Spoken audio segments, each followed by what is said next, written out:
Therapeutic Use of Self. Welcome everyone. Today we're diving into therapeutic use of self, one of the most powerful and often underestimated tools in psychiatric mental health nursing. By the end of this lecture, you'll clearly understand the nurse's role in psychiatric care, key therapeutic skills, defense mechanisms, and how you are part of the treatment. You will master core psychiatric nursing skills, from communication to self-reflection. Our function is to promote adaptation, assisting clients to use their strengths effectively. Psychiatric nursing is all about helping clients adapt by strengthening what already works and reshaping what doesn't. Think of yourself as a guide, not a fixer. Case tie-in: a client with anxiety may already have coping strengths. We help them recognize and build on those. Our main tools aren't machines or medications, they're us. Therapeutic use of self, boundaries, cultural competence, and unconditional positive regard.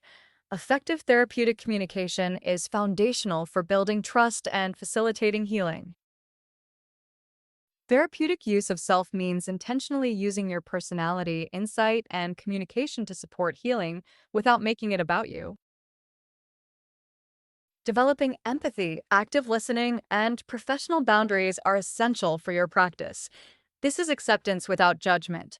You don't have to agree with a client's choices, but you must respect their worth. Mini case. A patient relapses. We don't shame, we support, validate, and refocus. Cultivating self-reflection fosters continuous growth and enhances your therapeutic use of self. Defense mechanisms, transference, and countertransference shape every nurse-patient interaction, whether we notice them or not. From denial to humor, these are unconscious strategies we all use to manage stress. The goal isn't elimination, it's awareness. You can't separate who you are from how you nurse. Self-awareness helps prevent burnout, bias, and boundary issues. Reflection helps us grow. Ask yourself, why did that interaction affect me? That's professional development in action. We cannot help other people until we are a bit clearer about who we are. Knowing ourselves can help us to relate to other people. Explore your own values, attitudes, cultural norms, customs, and beliefs that provide the basis for ways of thinking. Self-awareness comprises the aspects of thinking, feeling, and acting. Being self-aware enables us to identify our strengths as well as those areas that can be developed. Clinical supervision can be the most effective tool in setting time for reflection and personal/professional growth. Words matter, but body language and tone matter more. Patients read us within minutes. How do you communicate that you are present, listening, and comprehending what someone is saying through body language? What body language do you use? And what body language do you see others use when interacting with you? Silence, paraphrasing, reflection, and active listening are not awkward, they're therapeutic.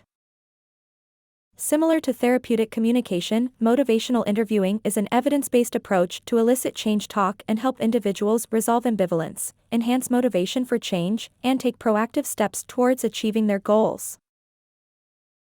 Motivational interviewing helps patients find their own reasons to change, because change works best when it's chosen. OARS, open questions, affirmations, reflective listening, and summarizing. Simple, but incredibly powerful. Change is a cycle, not a straight line. Relapse doesn't mean failure, it means learning. The stages of change include pre-contemplation, when the individual is not considering change.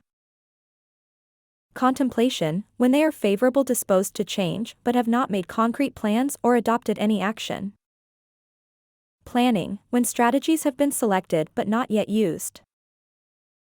Action, when attempts have been made to change, for example stop smoking, stop drinking, or adhere to some other health advice. Maintenance phase, when people make deliberate attempts to continue with the change program. Relapse potential. The risk of returning to old patterns of behaviors is highest within the first 5 years of behavioral change. Stages of change have an open time frame and are sequential.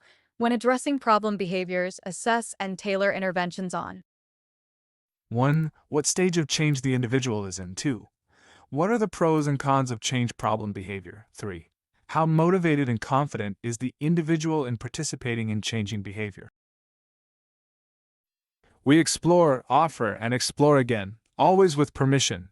Education works best when it's collaborative. Communicating effectively may be the most important life skill you'll ever master, inside and outside nursing. Reflect on these questions. They're not just academic, they shape the kind of nurse you become.